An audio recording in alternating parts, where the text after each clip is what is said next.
चलो तो भाई, welcome to the last lecture for your first year of MPS. ठीक है, तो आज हम देखने वाले हैं टॉप 10 मोस्ट रिपीटेड क्वेश्चन। अब यहाँ पे रिपीटेड लिखा है, आज मैंने इंपॉर्टेंट नहीं लिखा। क्यों? क्योंकि मैंने लास्ट 4 साल के जो पेपर है उनको एनालाइज करा है। मतलब 4 साल के नहीं, जैसे दिसंबर 25-24 हो गया और उसका ही जून का 25-24, ये 4 पेपर मैंने एनालाइज करा है। और उसके अंदर से जो मुझे 10 मोस्ट रिपीटेड क्वेश्चन दिखे वो मैं यहाँ पे लेके आऊँ। ठीक है, सब्जेक्ट का नाम होने वाला है हमारा कंपैरेटिव पॉलिटिक्स। ठीक है, और जुलाई 2026 के लिए होने वाला है। वैसे कुछ फ़र्क नहीं पड़ता यार, हर साल सेम सिलेबस रहता है, सब कुछ सेम, पेपर भी सेम आता है। ठीक है, तो welcome to the MPS matrix and शुरू करते हैं आज की वीडियो। तो सबसे पहले हम इंडेक्स देखते हैं। आज इंडेक्स मैंने क्यों ऐड करा है यहाँ पर, आप ना इसका स्क्रीनशॉट अभी ले लो। ठीक है, और क्या करना है इस स्क्रीनशॉट का, जैसे आप पेपर देने कल जाओगे, ठीक है, तो वहाँ पर बस एक पेपर देने से पहले आप सोचते होगे क्या पढ़े, कि वीडियो तो वापस देख नहीं सकते, नोट्स बना ही नहीं, तो आप बस इसका स्क्रीनशॉट लेकर रखो। आप ना पेपर में बैठने से पहले बस एक बार सोचना कि नेशनलिज्म में मैंने क्या क्या पढ़ा, कि 2 व्यू पढ़े, लिबरल व्यू, मार्क्सिस्ट व्यू, क्या क्या पढ़ा। ठीक है, सिविल सोसाइटी में मैंने क्या पढ़ा, ह्यूमन डेवलपमेंट में मैंने क्या पढ़ा, ग्लोबल, मतलब ऐसे करके सब कुछ सोचना, बस माइंड में बैठ के सोच लेना 2-3 मिनट। ठीक है, तो ये आप कर सकते हो एक्टिविटी, बस मैंने इसलिए ऐड करा है, बाकी कुछ मेरा मोटिव नहीं था ऐड करने का। उसमें नीचे लिखा हुआ भी हुआ है कि कौन से टॉपिक से कितनी बार क्वेश्चन आया, जैसे लास्ट 4 पेपर में ही इससे 3 बार क्वेश्चन आ चुका है। ठीक है, तो ऐसे ऐसे सबके नीचे लिख रखा है मैंने। तो शुरू करते हैं आज की वीडियो। और आज की वीडियो में हम शुरू करने से पहले सबसे पहले देखेंगे ग्राम्स्की। ठीक है, इनका पूरा नाम था एंटोनियो ग्राम्स्की। ठीक है, अब हमने कार्ल मार्क्स को बहुत बार पढ़ लिया। कार्ल मार्क्स कहते थे, आपको पता है, क्लास डिस्क्रिमिनेशन के बारे में कहते थे, अपर क्लास और लोअर क्लास, बेसिकली एक ही चीज़ कहते थे। ठीक है, तो अब हमारे ग्राम्स्की क्या कहते हैं, ग्राम्स्की इंट्रोड्यूस करते हैं डुअल स्ट्रक्चर ऑफ स्टेट। ठीक है, और रिजेक्ट करते हैं कार्ल मार्क्स का स्ट्रक्चर। ठीक है, तो इनका एक तरीके से क्रिटिक है ये। तो अगर हम स्टोरी में थोड़ा आगे बढ़ने की कोशिश करें तो ग्राम्स्की कहते हैं कि जो सोसाइटी है ना वो 2 पार्ट्स में डिवाइड है। सिविल सोसाइटी, एक सेकंड मैं पेन चेंज कर लेता हूँ, 2 पार्ट्स में डिवाइड है, civil society and political society. अब देखो, सिविल सोसाइटी जो है उसके पास सारी हेजमनी है। ठीक है, जहाँ पर सारे हम स्कूल्स देखते हैं, चर्च देखते हैं, प्रेस देखते हैं और ट्रेड यूनियंस देखते हैं। ठीक है, जो हमारे कार्ल मार्क्स उन्होंने बोला था कि प्रोडक्शन क्लास स्ट्रगल जो है वो प्रोलेटरेट और बॉर्गेस क्लास की वजह से होती है, बट एंटोनियो ग्राम्स्की कहते हैं इसकी वजह से नहीं होती। जो एक्चुअल में जो डिस्क्रिमिनेशन होता है, जो एक्सप्लॉयटेशन होता है, वो होता है सिविल सोसाइटी की वजह से या फिर पॉलिटिकल सोसाइटी की वजह से। अब आप बोलोगे यार पॉलिटिकल सोसाइटी और सिविल सोसाइटी की वजह से कैसे, तो सिविल सोसाइटी देखो, जो मैंने आपको बताया था, अगर आपने लास्ट वीडियो देखी है वो प्रीवियस ईयर क्वेश्चन वाली, कि सिविल सोसाइटी ही होती है जो स्टेट के एक्चुअल इम्प्लीमेंटेशन करती है ना। तो स्कूल्स हो गए, चर्च हो गए, ये सारी चीज़ें जो एक्चुअल में इम्प्लीमेंटेशन कर रही है। ठीक है, तो manufacturing of consent, projecting ruling world view as common sense. ठीक है, और यही सारे जो है लोगों को ऐसे एक तरीके से हेजमनी जो है इनकी वो लोगों के ऊपर है। ठीक है, दूसरा अगर हम देखें पॉलिटिकल सोसाइटी, पॉलिटिकल सोसाइटी में कौन कौन आ गए, police, courts, prisons, army, basically जो डायरेक्ट स्टेट के फोर्सेज होती है। ठीक है, अब स्टेट होता है political society plus civil society. अब कार्ल मार्क्स ने क्या बोला था, कार्ल मार्क्स ने बोला कि भाई ये जो लोअर क्लास वाले ये सब साथ में आए, फिर से पेन चेंज करना पड़ेगा, लोअर क्लास वाले जो है इन सबको साथ में आना चाहिए, एंड साथ में आने के बाद रिवोल्ट करो, इनको हटा दो।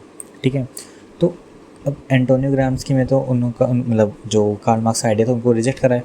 तो ये क्या कहते हैं, ये कहते हैं कि जो लोग हैं ना उन लोगों को एक वायलेंट रेवोल्यूशन करना चाहिए। ठीक है, और रेवोल्यूशन करके क्या होगा उससे, मतलब रेवोल्यूशन करने से कुछ फ़ायदा तो होना चाहिए। तो इस रेवोल्यूशन से वो ये जो सिविल सोसाइटी है ना इसको पहले अपने अंडर कंट्रोल करे। क्यों? क्योंकि यही तो पॉलिटिकल सोसाइटी का आर्म है एक, है ना। जो पॉलिटिकल सोसाइटी सारा अपना काम करती है वो सारा किसके ऊपर कर पाती है, वो कर पाती है सिविल सोसाइटी के ऊपर। ठीक है, तो इसको बोला गया उन्होंने war of position. War of position मतलब countering bourgeois hegemony to prepare the proletariat for power, कि जो कैपिटलिस्ट क्लास है उनकी हेजमनी तोड़ना ताकि प्रोलेटेरिएट जो है पावर में आ पाए। तो ये थी सबसे पहले ग्राम्स्की की थ्योरी। ठीक है, डुअल स्ट्रक्चर ऑफ स्टेट। अब आपको चलो आप सोच लोगे वैसे कि चलो कार्ल मार्क्स हम कुछ तो आगे बढ़े भाई, हमको रेलिवेंस से पता चला इसकी स्टोरी का। ठीक है, तो आज की वीडियो में इसका काफ़ी ज़्यादा अच्छा रोल होने वाला है और आप हर आंसर के अंदर इसको लिख के आ सकते हैं अगले पेपर में। ठीक है, तो अब पहले टॉपिक के ऊपर आते हैं, लिबरल वर्सेस मार्क्सिस्ट नेशनलिज्म। ठीक है, तो लिबरल व्यू क्या होता है, अभी हमने प्रीवियस ईयर क्वेश्चन वाले में देखा था कि लिबरलिज्म सबसे पहले हमको पता है क्या है, डेवलपमेंट के ऊपर। ठीक है, तो लिबरल व्यू क्या कहता था, लिबरल व्यू कहता था इंक्लूसिविटी के ऊपर फोकस करता था। इंक्लूसिविटी कब आएगी, जब सेल्फ गवर्नेंस होगी। ठीक है, जब कम्युनिटीज़ जो है उनको इंडिपेंडेंस मिलेगी। ठीक है, मतलब जो हमारे लोअर सेक्शन ऑफ सोसाइटी है उनके पास भी ऑटोनॉमी आएगी, उनके पास भी पावर आएगी। ठीक है, वो भी डेवलपमेंट में, डेमोक्रेसी में, इन सब चीज़ों में पार्टिसिपेट कर पाएंगे बेसिकली, है ना। और फिर मार्क्सिस्ट क्या कहेंगे, अब मार्क्स वाले लोग भाई सेम ही चीज़ कहते हैं पूरे टाइम, है ना। तो यहाँ पे भी वो सेम ही चीज़ करेंगे। मार्क्सिस्ट थ्योरी ऑफ नेशनलिज्म भी वही है कि नेशनलिज्म कुछ नहीं है, नेशनलिज्म एक ऐसी चीज़ है जो कि एलाइटिस्ट क्लास ने बनाई है, जिसका यूज़ करके वो प्रोलेटरी क्लास का जो है एक्सप्लोइटेशन कर पाए। ठीक है, सेम चीज़ 100 बार पढ़ चुके, आगे एक बार और कुछ देखते हैं उसके बारे में। ठीक है, अब अगर हम देखें एक बार लिबरल व्यू देखें स्टेट के लिए, ठीक है, नेशनलिज्म के लिए, तो नेशनलिज्म को कहते हैं सेल्फ डिटर्मिनेशन होनी चाहिए। जैसे कि जो हमारी लोकल बॉडीज़ हो गई, ठीक है, urban rural bodies, urban local bodies हो गई, ठीक है, पंचायत हो गई, ये सारी बॉडीज़ जो है ये जो इन पे जो रूल करे वो हमारे लोग ही करें, मतलब जो रूरल एरियाज़ में लोग रह रहे हैं वही रूल करें इनके ऊपर। ठीक है, मतलब ये कौन सी टाइप की अप्रोच यूज़ करते हैं बताओ आप। अगर मैंने आपको दिखाया था वाला सुपर स्ट्रक्चर नहीं, वैसे आपको पिरामिड दिखाया था मैंने, जिससे मैंने बताया था एक होता है ऊपर से नीचे आने वाला मॉडल, एक होता है नीचे से ऊपर जाने वाला मॉडल। तो बताओ ये कौन सा मॉडल में आएगा।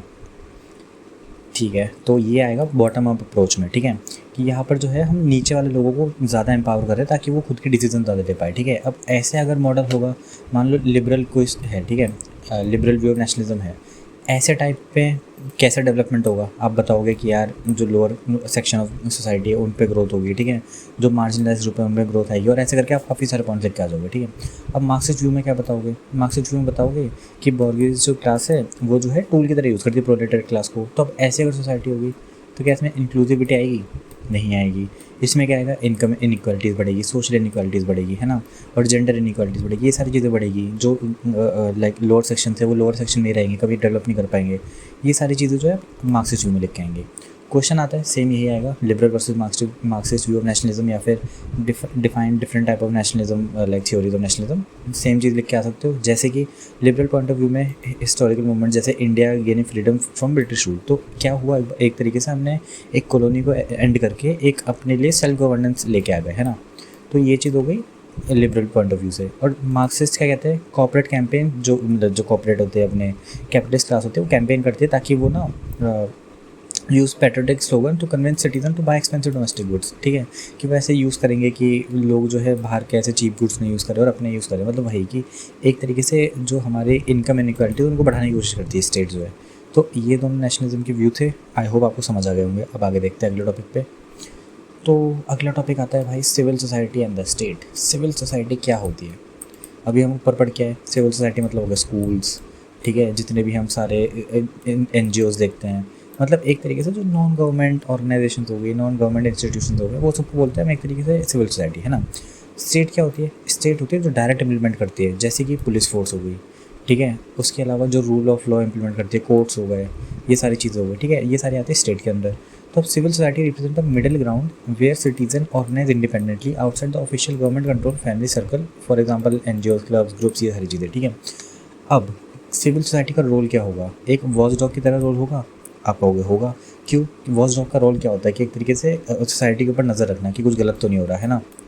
तो अब अगर सिविल सोसाइटी और हम ऊपर एंटोनियो ग्राम्स्की की थ्योरी ऑफ लाइक जो हमने देखी थी अभी ऊपर, theory of dual structure of state, ये देखी थी, ठीक है। तो अगर हम इन दोनों को मर्ज करें तो हमको क्या समझ आता है कि सिविल सोसाइटी इन दोनों के बीच में एक बहुत क्रिटिकल रोल प्ले करती है। क्यों रोल प्ले करती है? क्योंकि ये एक तरीके से ना दोनों के बीच में बैलेंस क्रिएट करती है। किन दोनों के बीच में? स्टेट और सिटीज़न के बीच में। जहाँ तक डायरेक्ट स्टेट अपने जो इम्प्लीमेंटेशन के एग्जीक्यूशन करने के लिए जो भी रिक्वायरमेंट है वो पूरा कर सकती है, उसकी जगह पर सिविल सोसाइटी काफ़ी उनकी हेल्प कर सकती है। NGOs होगी, ठीक है, ऑर्फनेजेस बनाती है NGOs के थ्रू, जो हमारे ओल्ड एज होम्स होते हैं वो सब बनते हैं, ऐसे काफ़ी सारी चीज़ें बनती है ना। जो हमारा स्वच्छ भारत अभियान चला था जैसे मान लो, तो उस टाइम पे अब सारी गवर्नमेंट की ऑर्गेनाइजेशन तो कहाँ वर्क कर पाएगी इतना, है ना। उसके लिए क्या चाहिए होगा? थोड़ा एक लाइक अपर हैंड चाहिए होगा या फिर लोअर हैंड चाहिए होगा एक तरीके से, ठीक है, जहाँ पर हम और लोगों की हेल्प लेके, जहाँ पर और लोग एंगेज कर सके और इस एंगेजमेंट के थ्रू हम जो अपना पॉलिसी मेकिंग है उनको और इफेक्टिवली इंप्लीमेंट कर सकें। तो सिविल सोसाइटी का रोल इतना इंपॉर्टेंट होता है, ठीक है। और हमने ग्राम्स्की के व्यू में भी ऊपर देखा ही था, जो डुअल स्टेट देखा कि क्या क्या देखा, सिविल सोसाइटी रोल प्ले करती है उसके लिए डिस्क्रिमिनेशन के लिए, but at the same time वो हेल्प करने के लिए भी करती है, ठीक है। दूसरा हमने देखा पॉलिटिकल सोसाइटी, और जब दोनों मिलते हैं तब जाके स्टेट कंप्लीट होती है, ठीक है। तो ये था civil society and the state. Question यही 2 क्वेश्चन आए हैं, देखो 3 क्वेश्चन रिपीट हुए, इनमें से सेकंड वाला क्वेश्चन 2 बार पूछा है इन्होंने, मतलब सिमिलर क्वेश्चन सेकंड वाला टाइप का। Critical examine the relationship between civil society and the state, same question यही कि सिविल सोसाइटी जो है वो स्टेट के इम्प्लीमेंटेशन के बीच में एक ब्रिज की तरह काम करती है। ग्राम्स्की व्यू क्या कहता है इसके बीच में? ग्राम्स्की व्यू दिखाता है कि सिविल सोसाइटी और पॉलिटिकल स्ट्रक्चर जो है वो दोनों ही इंपॉर्टेंट है better policy making, better like implementation इन सब चीज़ के लिए, ठीक है। तो एक एग्जांपल अगर देखें तो एक जैसे मान लो लोकल रेसिडेंट वेलफेयर एसोसिएशन या फिर कोई अपनी एनजीओ है लोकल में, वो पब्लिक पार्क्स को क्लीन करने के लिए ऐसे कुछ इनिशिएटिव लेती है और ये सारी चीज़ें होगी, ठीक है। अगला अगर देखें ह्यूमन डेवलपमेंट एंड ग्लोबलाइजेशन। चलो ह्यूमन डेवलपमेंट एंड ग्लोबलाइजेशन अगर देखा जाए, ह्यूमन डेवलपमेंट का मतलब क्या होता है? ह्यूमन डेवलपमेंट इंडेक्स आपने सुना होगा, इंडिया की रैंकिंग तो काफ़ी ख़राब है, ठीक है। यहाँ पे मैं एडिट करके इंडिया की रैंकिंग लगा दूंगा। तो इंडिया की रैंकिंग मतलब ह्यूमन डेवलपमेंट इंडेक्स एक्चुअल में है क्या? ये ना 3 चीज़ों के ऊपर क्वान्टिफाई करता है नेशन को। तो एक हो गया लाइफस्टाइल, एक हो गया एजुकेशन, एक हो गया हेल्थ केयर, ठीक है। बट क्या हम यहाँ पे ह्यूमन डेवलपमेंट इंडेक्स की बात कर रहे हैं? हम यहाँ बात कर रहे हैं ह्यूमन डेवलपमेंट के ऊपर। बट स्टिल अगर हम ह्यूमन डेवलपमेंट इंडेक्स में ये तीनों चीज़ों को क्वान्टिफाई कर रहे हैं, तो क्या हम ह्यूमन डेवलपमेंट नहीं करेंगे? उसमें भी करेंगे। तो human development means prioritising public health, education and social choice over raw GDP statistics, ठीक है। जैसे आपने अगर न्यूज़ वगैरह पे देखते हो, ठीक है, कोई डिबेट चल रही है या फिर कोई ऐसे प्रोटेस्ट चल रहा है, तो उसमें लोग ऐसे बात कर रहे हैं कि बताओ हमारी ह्यूमन डेवलपमेंट इंडेक्स की रैंकिंग क्या है, ठीक है। तो उसका रेलिवेंस क्या है अब, है ना, कि हमारे मान लो ख़राब भी है तो उससे क्या फ़र्क पड़ता है कि ख़राब है, ठीक है, कोई बात नहीं, हमारी जीडीपी तो अच्छी है कम से कम, है ना, 4th लार्जेस्ट जीडीपी है। तो ह्यूमन डेवलपमेंट इंडेक्स जो है ये डिनोट करता है कि हमारे सोसाइटी में कैसा डेवलपमेंट चल रहा है, ठीक है। कितने लोग ऐसे अंडर प्रिविलेज्ड है, कितने लोग ऐसे मार्जिनलाइज ग्रुप में बिलोंग करते हैं, कितने लोगों के पास ऐसे लाइक पावर नहीं है कुछ, ठीक है, पार्टिसिपेट नहीं कर सकते डेमोक्रेसी में। ये सारी चीज़ों के ऊपर इम्पैक्ट करता है कि कितने लोग लिटरेट है, कितने लोगों के पास हेल्थ केयर फैसिलिटीज़ है, ठीक है, ये सारी चीज़ें हो गई। इसके अलावा ह्यूमन डेवलपमेंट इंडेक्स के अलावा एक और चीज़ आती है ISDI, ठीक है। इसमें हम इनइक्वालिटी एडजस्ट करते हैं ह्यूमन डेवलपमेंट इंडेक्स के लिए, और इसकी फुल फॉर्म भी यही होती है ISDI की, inequality adjusted human development index. इतनी डिटेल में जाने की ज़रूरत नहीं है, बट अगर आपको एग्जाम में ये चीज़ याद आ जाए तो आप लिख के आना, ठीक है, कि ये भी हम क्वांटिफाई करने के लिए यूज़ करते हैं। ये बेटर है यूज़ करने के लिए, क्योंकि ह्यूमन डेवलपमेंट इंडेक्स में हम इनइक्वालिटीज़ को मेज़र नहीं करते, ठीक है। जो इनकम इनइक्वालिटी, सोशल इनइक्वालिटी हो गई, इनको यहाँ पर हम इनको भी क्वांटिफाई करके और रैंकिंग अच्छी इंप्रूव करते हैं, ठीक है। अब ग्लोबलाइजेशन आपको पता ही क्या होता है? Act as a double edge sword. क्यों? क्योंकि वो टेक्नोलॉजी को तो वाइड स्प्रेड करता है, बट जो लोकल वर्कर है उनके लिए ज़्यादा लाइक इशूज़ क्रिएट करता है। जैसे कि हमने एक एग्जांपल देखा था चाइना और इंडिया वाला, ठीक है, जो मैंने आपको बोला था कि सोच के बताना मुझे क्या होगा कि अगर ग्लोबलाइजेशन हो रहा है तो चाइना को ज़्यादा फ़ायदा मिलेगा या फिर इंडिया को। तो अगर आपने सोचा हो तो आपको पता चला हो कि चाइना को मिलेगा। क्यों? क्योंकि चाइना के पास इंफ्रास्ट्रक्चर है, रॉ मटेरियल, सब कुछ है चाइना के पास, है ना। इंडिया के पास क्या है? इंडिया के पास चलो चीप लेबर है, ठीक है, चीप लेबर है, लेकिन क्या इंडिया के पास स्किल्ड लेबर है? स्किल्ड लेबर नहीं है, ठीक है। हमारे पास सिर्फ एक बेसिक स्किलिंग वाली लेबर है, बट अप स्किलिंग जो चाहिए अभी रिक्वायर्ड है प्रेजेंट मार्केट नीड्स के लिए, वो हमारे पास प्रेजेंट नहीं है, ठीक है। तो हमारे लिए जो है ग्लोबलाइजेशन एक तरीके से कर्ज तो नहीं बोलूँगा, बट नॉट टू बेनिफिशियल, ठीक है। अब इसको अगर हम और अच्छे से अगर देखें तो current thinking of global development, exact इसके ऊपर क्वेश्चन आ रखा है, इसलिए मैंने ऐड करा है यहाँ पर, ठीक है। करंट क्वेश्चन यही था, current thinking on global human development के ऊपर क्वेश्चन था, ठीक है। तो क्या क्या करंट थिंकिंग है, ठीक है। सबसे पहली चीज़ देखें, अगर प्रेजेंट टाइम पे हम देखें तो प्लानिटरी प्रेशर्स को काफ़ी फोकस करा जा रहा है। प्लानिटरी प्रेशर्स जैसे क्या क्या होते हैं? जैसे कि हमने देखा था अपना सस्टेनेबल डेवलपमेंट गोल हो गए, ठीक है। इसके अलावा जो इकोसिस्टम हो गया और बाकी सारे जो इको लाइन्स हो गई, ये सारी जो चीज़ें, इनके ऊपर ज़्यादा फोकस करना शुरू करना है, ठीक है। तो वही हो गया प्लानिटरी ह्यूमन डेवलपमेंट इंडेक्स, कि इसमें जो ये सारे मेजर्स हो गए, जो एनवायरनमेंट वाले हो गए, इकोलॉजी वाले हो गए, ये सारे मेजर्स भी इंटीग्रेट करना, ठीक है।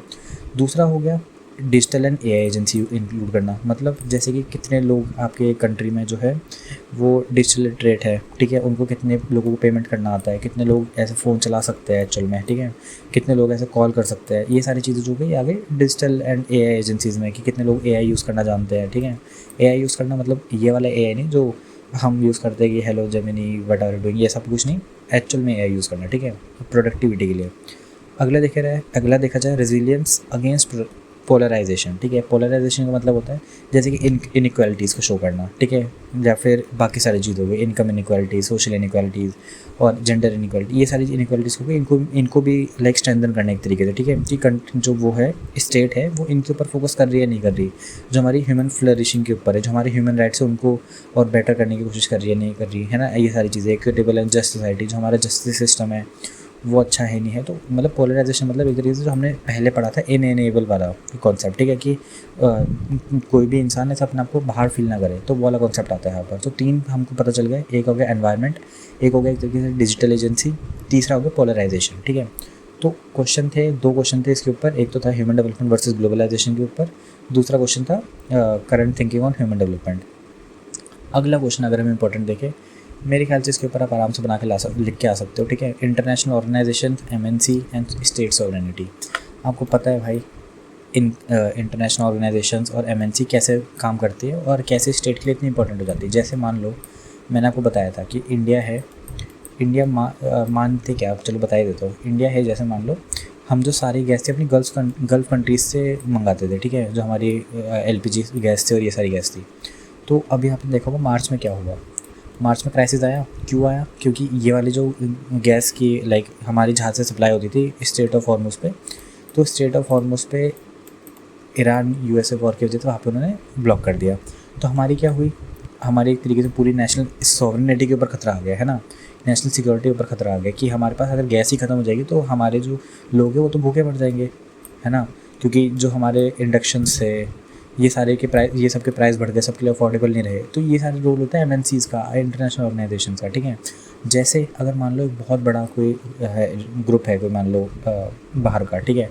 जैसे मान लो हमारी सारी कार्स जो है वो आती है जर्मनी से, ठीक है।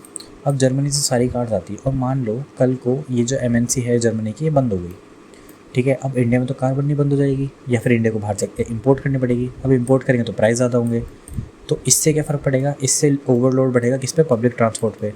तो ये सारी चीज़ें ये आती है पब्लिक मतलब स्टेट सॉवरेनिटी के ऊपर से। स्टेट सॉवरेनिटी का मतलब आपको पता है ना एक्चुअल में क्या होता है। सॉवरेनिटी का मतलब होता है कि आपके जो डिसीज़न है वो कोई और डायरेक्ट नहीं कर रहा, आप अपने बेसिस के ऊपर डिसीज़न ले सकते हो, ठीक है।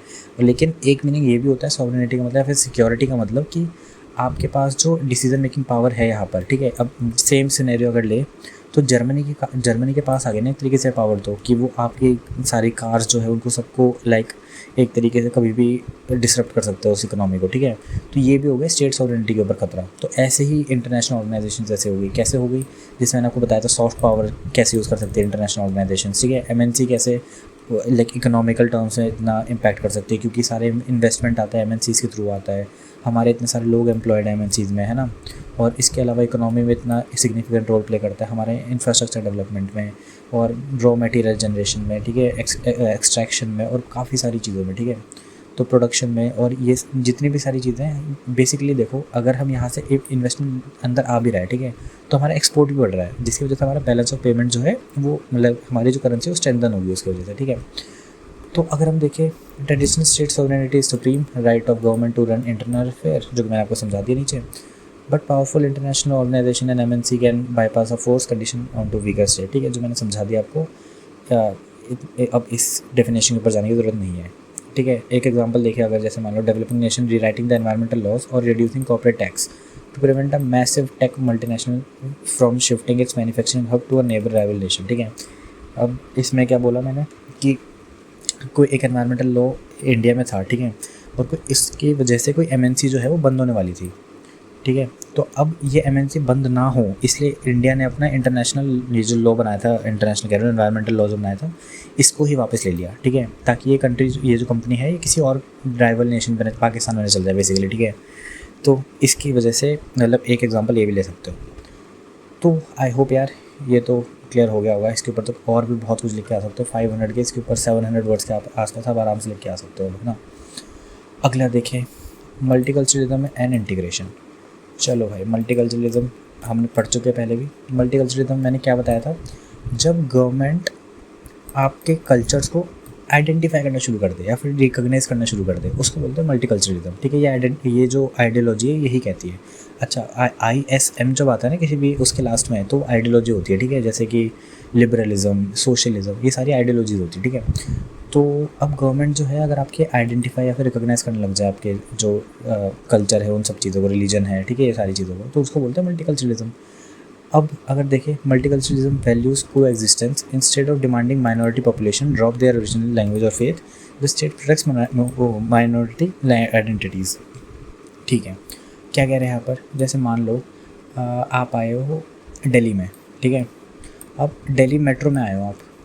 अब इस मेट्रो में क्या है, अभी आप प्रेजेंट में क्या देखते होगे, बस हिंदी और इंग्लिश में लिखा होता है, ठीक है। जैसे अगर सीट किसी के लिए तो महिलाओं के लिए सीट्स या फिर ऐसा करके लिखा होता है, ठीक है। तो अब ये क्या हमारी मल्टीकल्चरलिज्म को शो कर रही है? ये यहाँ पर शो नहीं कर रही, ठीक है।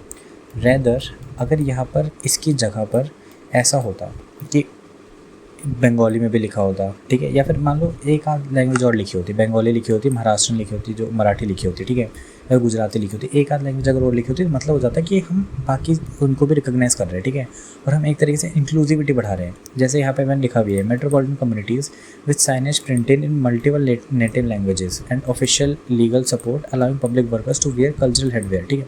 मतलब वही कि जो आपने प्रेजेंट में इंफ्रास्ट्रक्चर लाइक इस्टेब्लिश कर रखा है उसके अंदर मल्टीकल्चरलिज्म को भी इंटीग्रेट करो, ठीक है, कि हर जो सेक्शन का पर्सन है वो उसमें इंटीग्रेट कर पाए। जैसे कि अगर कोई असम से आ रहा है, उसको हिंदी समझ नहीं आएगी, उसके लिए कुछ और लैंग्वेज वहाँ पर आप प्रोवाइड कराइए, ठीक है।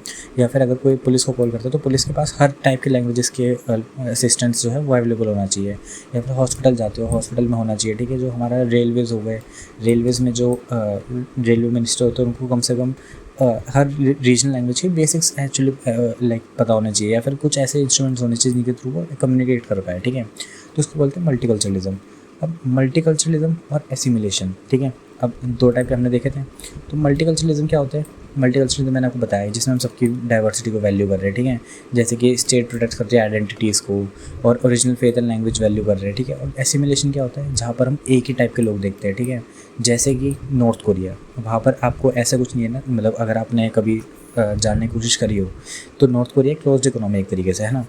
तो वहाँ पर क्या चीज़ है, वहाँ पर गवर्नमेंट ही सब कुछ डिसाइड करती है कि कौन इंसान क्या पहनेगा, ठीक है। तो गवर्नमेंट ने मानो डिसाइड करा कि सब लोग पहनेंगे शर्ट पैंट, ठीक है, वुमेंस पहनेंगी सब ऐसे सूट सलवार मान के चलते हैं, ठीक है। तो अब गवर्नमेंट ने डिसाइड कर लिया, तो क्या गवर्नमेंट यहाँ पर आपके कल्चर का लाइक रिस्पेक्ट कर रही है? नहीं कर रही ना। तो इसको बोलते हैं एसिमिलेशन, ठीक है। तो आप लिख के आओगे, क्वेश्चन आएगा मल्टीकल्चरलिज्म के कल्चरलिज्म के ऊपर, तो आप उसको कॉन्ट्रास्ट भी दिखाओगे कि अगर ये नहीं होता तो कैसा होता है, ठीक है। जब आप क्वेश्चन में लिखते होगे ना कि पहले सिग्निफिकेंस, देन उसके बाद क्रिटिक लिखते होगे या फिर उसका चैलेंजेस लिखते होगे, तो क्रिटिक में आप लिख के भी आओगे कि एसिमिलेशन टाइप की भी एक वो होती है, आइडियोलॉजी होती है, ठीक है। और ये सारी चीज़ लिख के आओगी कि उसमें भी एक ही लैंग्वेज यूज़ होगी जो कि गवर्नमेंट ने डिसाइड कर ली, ठीक है, एक ही ऑफिशियल लैंग्वेज होगी। तो ये सारी चीज़ें, जैसे अगर मैं आपको एक चीज़ बताऊँ, एक और मतलब बताता हूँ, आप लिख के आना पेपर में, अच्छा नंबर मिलेगा आपको, ठीक है। और हाईलाइट भी करके आया करो पेपर में जो मैं बताता हूँ। तो लिख के आना थियोक्रेटिक स्टेट, ठीक है। अब आप बोलोगे थियोक्रेटिक स्टेट का क्या मतलब होता है? देखो, जैसे मान लो इंडिया है, कल को इंडियन गवर्नमेंट आए और आके बोले कि हमारी जो कंट्री है वो हिंदुओं की कंट्री है, ठीक है। हमारी कंट्री में जितने लोग रहेंगे अब सब हिंदू, मतलब हमारी कंट्री का जो ऑफिशियल रिलीजन है वो हिंदू है, ठीक है, हिंदुज़म है। तो इसको क्या बोलेंगे? हमने अपने एक रिलीजन डिक्लेयर कर दिया, ठीक है, समझ रहे हो। तो इसको बोलेंगे थियोक्रेटिक स्टेट, मतलब ऐसी स्टेट जिसने अपना रिलीजन जो है वो डिक्लेयर कर रखा है। अब इंडिया ने तो कर नहीं रखा, तो क्या इंडिया थियोक्रेटिक स्टेट है? तो इंडिया थियोक्रेटिक स्टेट नहीं है। कौन सी कंट्री हो गई? जैसे अफ़गानिस्तान हो गई, ठीक है, ईरान हो गया, इन सब कंट्रीज़ ने अपने इस्लामिज़म जो है उनको डिक्लेयर कर रखा है कि हम जो है थियोक्रेटिक स्टेट है। तो क्या ये मल्टीकल्चरलिज्म को शो कर रहा है? नहीं कर रहा, ठीक है। तो ये भी एक चैलेंज में लिख सकते हो आप। मेरे ख्याल से इतना काफ़ी रहेगा, इसमें आप काफ़ी भी लिख के आ पाओगे, है ना। अगली चीज़ अगर देखें तो देखो भाई, मोराइस, मुझे प्रोनाउंसिएशन नहीं पता है इसका क्या होगा, डुबैगर, या फिर हम एमडी करके बोलते हैं, ठीक है, हम इसका मिक्स करके बोलते हैं एमडी। तो जो एमडी है उन्होंने पार्टीज़ के ऊपर थ्योरीज़ दी दो, ठीक है। अब कौन सी पार्टी की बात कर रहे हैं हम यहाँ पे? ऑफ कोर्स यार, हम पॉलिटिकल थ्योरी पढ़ रहे हैं, यहाँ पे पॉलिटिकल पार्टी की बात कर रहे हैं। तो इन्होंने क्या बोला कि दो तरीके के सिस्टम होते हैं, ठीक है। एक होता है विनर टेक्स इट ऑल, ठीक है, और दूसरा होता है प्रोपोर्शनल वोटिंग सिस्टम। सबसे पहले आप बताओगे इंडिया में कौन सा है? चलो यार, मैंने अब देखा, मैंने यहाँ पे मतलब यहाँ पे लिखा हुआ है, ठीक है। तो ठीक है, तो एक होता है विनर टेक्स ऑल सिस्टम, एक होता है प्रोपोर्शनल वोटिंग सिस्टम। अब मान के चलो ये वाला सिस्टम है, ठीक है, जहाँ पर दो पार्टी है, मेजर पार्टी, ठीक है। और यहाँ पर ऐसा सिस्टम है कि एक पार्टी को मैक्सिमम अगर वोट मिल गए तो इसी पार्टी के जितने भी लोग हारे भी थे ना इलेक्शन, उनकी भी जो मतलब वो सारे लोग भी पार्लियामेंट में आके बैठेंगे, ठीक है। और जो पार्टी के सेकंड मतलब जो पार्टी यहाँ पे हारी थी मतलब एक तरीके से इलेक्शन, उनके लोग में से जो लोग जीते थे इलेक्शन में वो भी नहीं बैठेंगे, ठीक है। तो ऐसे टाइप की अगर है गवर्नमेंट, तो यहाँ पर कितने टाइप की पार्टीज़ हो सकती है, कितनी, ठीक है, मतलब एक तरीके से कितनी पार्टीज़ हो सकती है यहाँ पे प्रेजेंट। तो आप बोलोगे यार होने को तो कितनी भी हो सकती है, बट एक बार अगर आप प्रैक्टिकली सोचो, ठीक है, मान लो एक पार्टी है रेड पार्टी, एक पार्टी है ब्लू पार्टी, ठीक है, और तीसरी पार्टी आ गई एक नई ग्रीन पार्टी, ठीक है। अब ये पार्टी छोटी है, तो इस पार्टी में क्या मान लो अगर इसको मान लो 10% पॉपुलेशन वोट कर भी देती है, तो क्या ये पार्टी किसी भी केस में जीत सकती है? नहीं जीत सकती है ना। तो एक तरीके से इन लोगों को लगेगा, जो लोग वोट कर रहे हैं, कि हमारा जो वोट है वो तो वेस्ट चला जाएगा, ठीक है। इसलिए हम वोट करते हैं इन दोनों मेजर पार्टीज़ में से ही। तो इसलिए आप जब यूएसए देखते हो, यूके देखते हो, यहाँ पर ऐसी बस 2 पार्टीज़ होगी, ठीक है। और उन दोनों पार्टीज़ के बीच में ही इलेक्शन होते हैं, और उन दोनों में से एक बार कोई जीत जाता है, एक बार कोई जीत जाता है, ठीक है। अभी मुझे एग्जैक्ट नाम याद नहीं आ रहा यार यूएस वाली पार्टीज़ के, सोशलिस्ट एंड चलो यहाँ एडिट करके लगा दूँगा, ठीक है। तो ऐसे करके, ठीक है। तो जैसे बराक ओबामा जो थे वो दूसरी पार्टी के थे, और ट्रम्प जो है वो दूसरी पार्टी के। अगला अगर देखें तो दूसरा था प्रोपोर्शनल वोटिंग सिस्टम। अब यहाँ पर अगर ऐसा सिस्टम है कि यहाँ वाला जो जीतेगा ये बैठेगा सीट पे, यहाँ वाला जो जीतेगा ये बैठेगा सीट पे, तो इसमें तो काफ़ी सारे लोग आ सकते हैं ना, मतलब काफ़ी सारी पार्टीज आ सकती है। तो इसलिए इसको बोलते हैं प्रोपोर्शनल वोटिंग सिस्टम, ठीक है। और इंडिया, इजराइल, इन सब नेशन में ये सारा यूज़ होता है, जहाँ पर हम मल्टी पार्टी सिस्टम की तरह मल्टी पार्टी सिस्टम देखते हैं, ठीक है। तो मेजर पार्टी हो गई, जैसे एट प्रेजेंट सिर्फ रिप्रेजेंटेशन पर्पस के लिए एट प्रेजेंट बीजेपी गवर्नमेंट, इसको मान लो, कांग्रेस मान लो, आप मान लो, ठीक है। ऐसे करके और सारी जो छोटी छोटी पार्टीज़ हो गई, इन सबको ऐसे मान सकते हो, ठीक है। तो ये हो गया पहली चीज़ कि जो हमारे एमडी थे, इन्होंने सबसे पहले इन 2 चीज़ों में डिवाइड करा कि पार्टीज़ किस बेसिस के ऊपर बनती है, ठीक है। फिर हमारे जो एमडी थे उन्होंने बोला कि अब पार्टीज़ जो है उनका डिवीज़न कैसे होता है, तो उन्होंने, ठीक है, तो उन्होंने पार्टीज़ को 2 पार्ट्स में डिवाइड करा। फिर 2 टाइप की कौन सी पार्टी, एक होगी कार्डर पार्टीज़, एक होगी मास पार्टीज़, ठीक है। अब कार्डर पार्टी और मास पार्टीज़ क्या होता है? तो कार्डर पार्टी आप ना ऐसे मान के चलो, मान लो कोई बहुत अमीर आदमी है, ठीक है, उसकी है 1000 करोड़ की है नेटवर्थ, ठीक है। अब ये बंदा पूरे टाइम अगर इलेक्शन में लड़ेगा तो अपना बिजनेस को करेगा, बिजनेसमैन था बंदा, ठीक है। खाली क्या है, चलो बिजनेसमैन था बंदा। तो अब अगर इसके पास इतने अच्छा बिजनेस है, तो पॉलिटिकल रैलीज़ कब करेगा ये, मतलब अपने बिजनेस के ऊपर कब ध्यान देगा, है ना। तो ऐसे टाइप के जब लोग पार्टी बनाते हैं तो ये यूज़ करते हैं कार्डर पार्टी सिस्टम। अब ऐसे पार्टी सिस्टम में क्या होता है, यहाँ पर जो होते हैं नोटेबल्स जो होते हैं, मतलब वही जो एलाइटिस क्लास हो गई, ये एलाइटिस क्लास जो है बस ये इलेक्शन के टाइम पे आती है, ठीक है। इलेक्शन के टाइम पे कुछ 1 आध महीना जो भी इनके कैंपेनिंग करनी है, कैंपेनिंग करेंगी, इलेक्शन जीत जाएंगी, रूल करेंगी, इलेक्शन पाएंगी, जीत जाएंगी, रूल करेंगे, इलेक्शन पाएंगे, जीत जाएंगी। इनकी साइकिल ऐसे चलती है, ठीक है। इसको बोलते हैं कार्डर पार्टीज़, जो सिर्फ इलेक्शन पे आए, जीत के चले जाए, ठीक है। इनको कुछ फर्क नहीं पड़ता डेवलपमेंट हो रहा है, कुछ हो रहा है, कुछ नहीं हो रहा, बस इनका पैसा ज़्यादा है, ये जीत के चले जाते हैं। These are elite, they don't need my vote as my only vote and donation at election time, ठीक है। तो वही लिखा है यहाँ पर कि बस इलेक्शन टाइम पे वोट लेने आएगा, डोनेशन लेने आएगा, बाकी इनको कुछ फर्क नहीं पड़ता मेरे साथ क्या चल रहा है, क्या नहीं चल रहा। तो इनका ऑर्गेनाइजेशन स्ट्रक्चर क्या हो गया, टेम्परेरी कैंपेन नेटवर्क, है ना, activation at election time only. दूसरी क्या हो गई, मास पार्टी, जहाँ पर हम हर सेक्शन के लोग देखते हैं, ठीक है। हर सेक्शन के लोग ऐसे उसमें इन्वॉल्व होंगे। तो ऐसे टाइप की पार्टी कहाँ देखने को मिलती है, अपनी इंडिया की पार्टी होगी। तो ऐसे टाइम में क्या होगा, जो लोअर सेक्शन का भी पर्सन होगा वो भी बैठ के देखेगा कि हाँ यार मेरी भी वॉइस है यहाँ पर, ठीक है। अगर मैं कुछ बोलूँगा तो मेरी लोग बात सुनेंगे। तो इसका ऑर्गेनाइजेशन स्ट्रक्चर क्या हो गया, काफ़ी सारे लोग हैं, सेल्स हो गई, ब्रांचेस हो गई, सब कुछ मिलके एक इंटीग्रेटेड स्ट्रक्चर बनाते हैं, जिसके बाद मतलब एक तरीके से वो मेंबर बन सकते हैं उस पार्टी का, ठीक है। तो ये हो गया मास पार्टीज़, कार्डर पार्टीज़। क्वेश्चन आता है, सीधे ही आता है, इनकी थ्योरी डिफाइन करो एमडी की, और 2 बार क्वेश्चन आ चुका है पिछले 4 पेपर में, तो इसलिए मैंने सोचा इसको ऐड कर देता, वरना कुछ इतना था नहीं कि ये वैसे भी उसमें था जो मैंने आपको बताया था ना, लाइक एक क्वेश्चन के 2 पार्ट होते हैं, तो उन वाले 2 पार्ट में था हर बार क्वेश्चन। बट कोई बात नहीं, अगर लिखना पड़ा तो आप लिख सकते हो उसके ऊपर, ठीक है, आराम से। क्या याद रखना है, इन्होंने सबसे पहले 2 सिस्टम दिए। एक सिस्टम दिया विनर टेक्स इट ऑल, दूसरा दिया प्रोपोर्शनल रिप्रेजेंटेशन। दिया नहीं, बताया कि इन सिस्टम की वजह से कैसे गवर्नमेंट मतलब डेमोक्रेसी जो इस्टेब्लिश होती है। इसके बाद इन्होंने 2 सिस्टम और बताए। कौन कौन से बताए, एक इन्होंने बताया कार्डर पार्टीज़, एक इन्होंने बताया मास पार्टीज़, ठीक है। तो ये हो गई इनकी थ्योरी।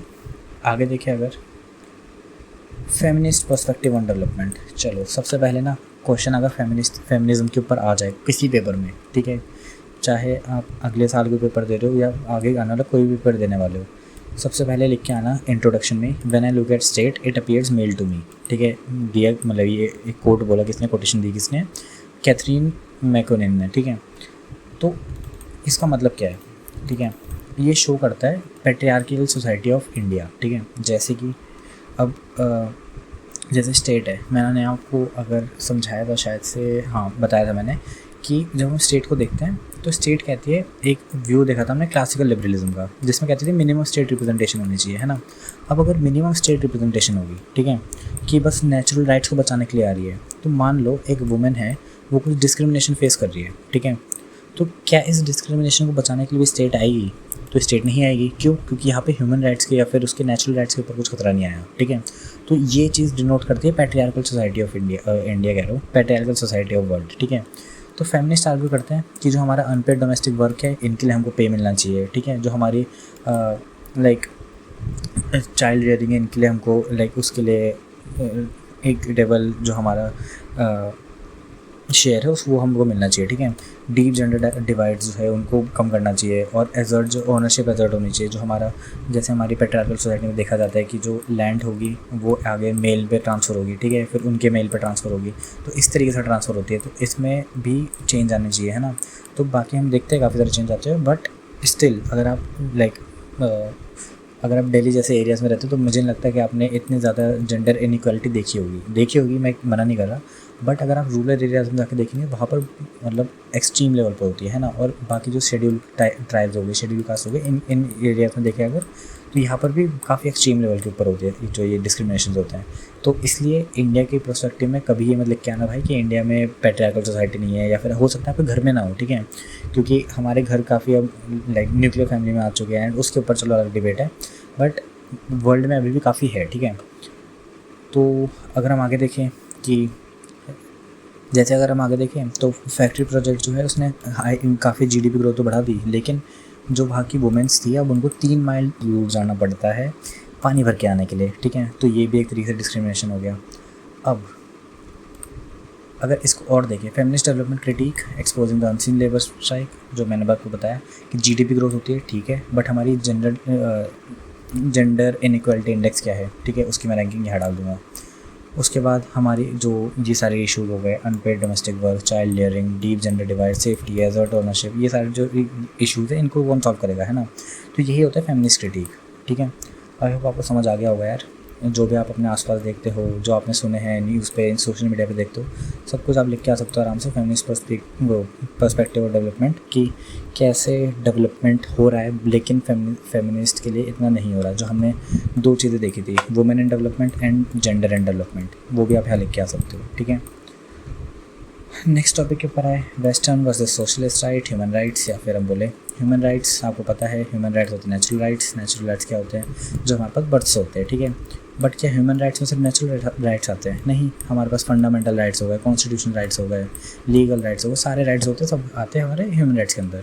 वेस्टर्न राइट्स क्या कहते हैं? वेस्टर्न कहते हैं जो प्रायोरिटाइज करते हैं हमारी सिविल लिबर्टीज़ को, जैसे कि freedom of press, assembly, free trial, ये सारी चीज़ें हो गई। हमारे स्टेट से जो रिलेशन हो गए एक तरीके से, ठीक है, जो हमारा स्टेट से रिलेशन है उसको दिखाता है वेस्टर्न।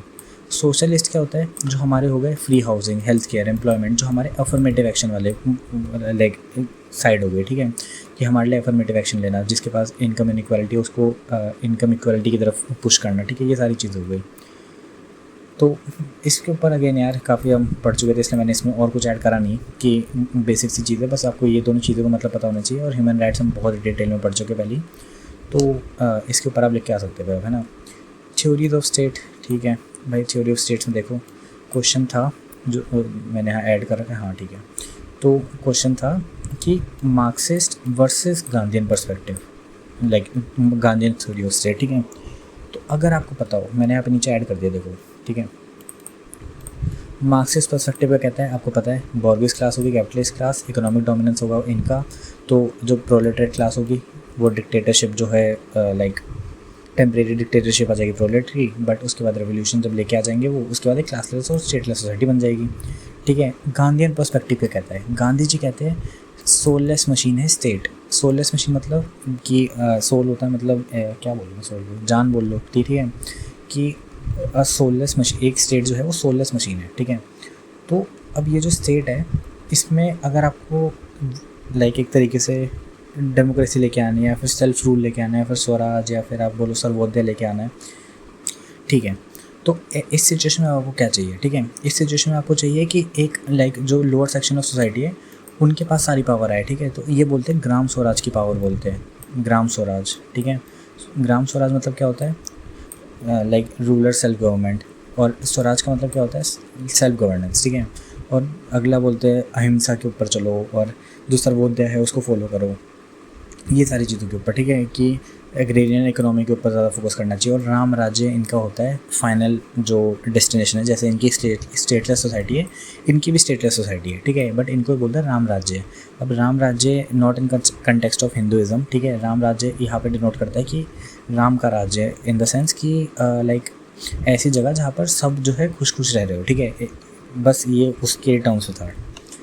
आगे अगर हम देखें तो Marxist define the state as elite power of control, हम बहुत बार पढ़ चुके हैं, जहाँ पे दूसरी जगह गांधी जी कहते हैं कि हाईली सेंट्रलाइज जो है, argue for village self government, ठीक है।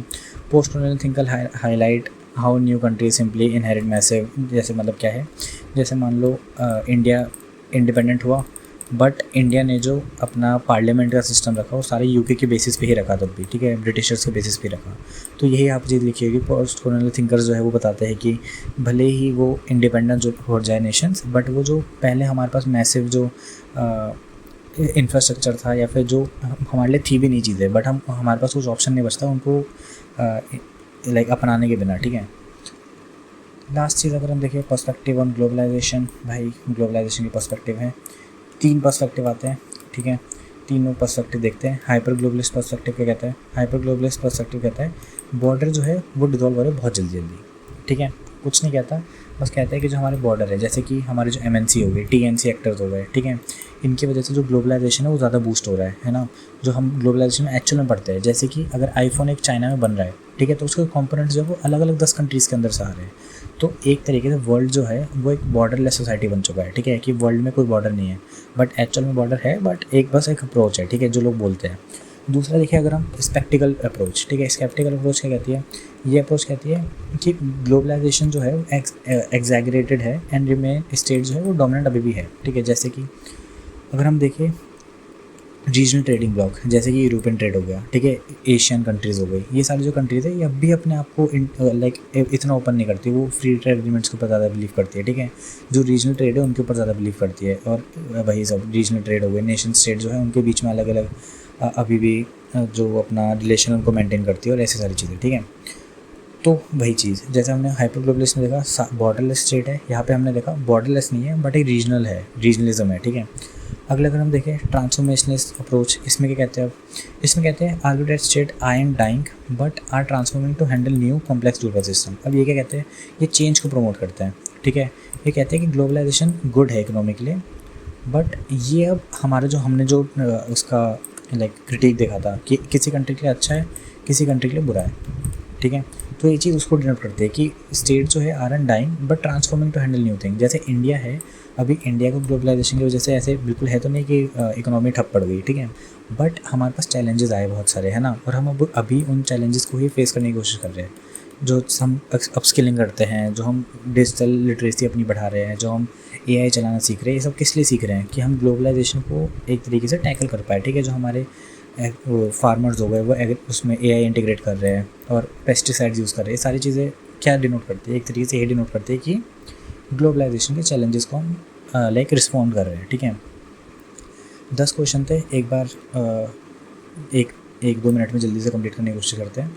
सबसे पहले हमने देखा Gramsci view of dual structure of state, फिर हमने देखा लिबरल वर्सेस मार्क्सिस्ट नेशनलिज्म, बल्कि मेरे ख्याल से हम यहाँ से देखते हैं। नेशनलिज्म में देखा हमने liberal versus Marxist, civil society में हमने देखा ग्रैम्स्की व्यू, सिविल सोसाइटी होती क्या है, स्टेट के साथ कैसा रिलेशन है। ह्यूमन डेवलपमेंट हमने देखा, ह्यूमन डेवलपमेंट इंडेक्स के बारे में देखा, उसके बाद हमने ग्लोबलाइजेशन के बारे में देखा। इंटरनेशनल ऑर्गेनाइजेशन हमने देखी कि कैसे इंटरनेशनल ऑर्गेनाइजेशन जो है उनकी वजह से जो हमारी स्टेट है, स्टेट की सोवरेनिटी है उनके ऊपर कैसे खतरा आ रहा है या फिर वो कैसे स्ट्रेंथन हो रही है ना। मल्टीकल्चरलिज्म हमने देखा, इसमें हमने और भी देखी चीज़ें जैसे कि डिक्टेटरशिप कैसे, मतलब डिक्टेटरशिप नहीं, एक तरीके से अगर मैं बोलूँ तो मोनोथेइज्म या फिर मल्टीकल्चरलिज्म को रिजेक्ट करना, एसिमिलेशन करना, ये सारी चीज़ें हमने देखी, ठीक है। फिर हमने MD के बारे में देखा, MD के बारे में हमने 2 थ्योरीज पढ़ी, एक तो हमने पढ़ा कि winner takes it all approach और प्रोपोर्शनल रिप्रेजेंटेशन सिस्टम, ठीक है। उसके बाद हमने देखा फेमिनिस्ट डेवलपमेंट, फेमिनिस्ट में हमने एक कोट भी देखा था, कोट क्या था याद करो अभी, ठीक है।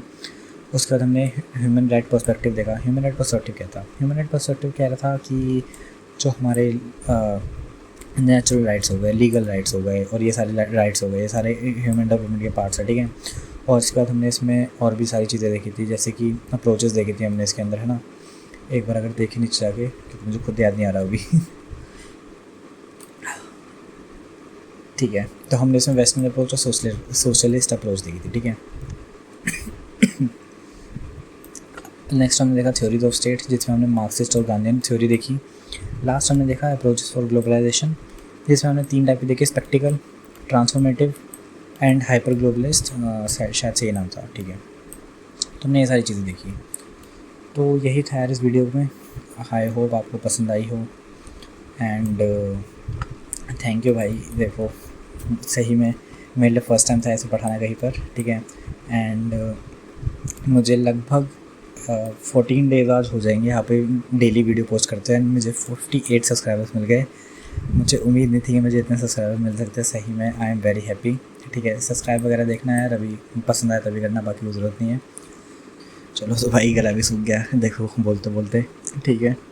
ये रहा हमारा प्रोफाइल फ़ोटो, मे भी चेंज हो जाएगी कुछ टाइम में। अब नेक्स्ट क्वेश्चन आता है, मेरे लिए आता है। देखो आप अगर आपका हो मतलब पढ़ लिया आपने, आप जा सकते हैं, बट अब मैं आगे क्या करने वाला हूँ। तो सबसे पहले मैं एक वीडियो बनाऊंगा जिसमें आप कैरियर ऑप्शन देख सकते हैं एमपीएस के साथ, like masters in political science के साथ आप क्या कर सकते हैं और बाकी सारी चीज़ें।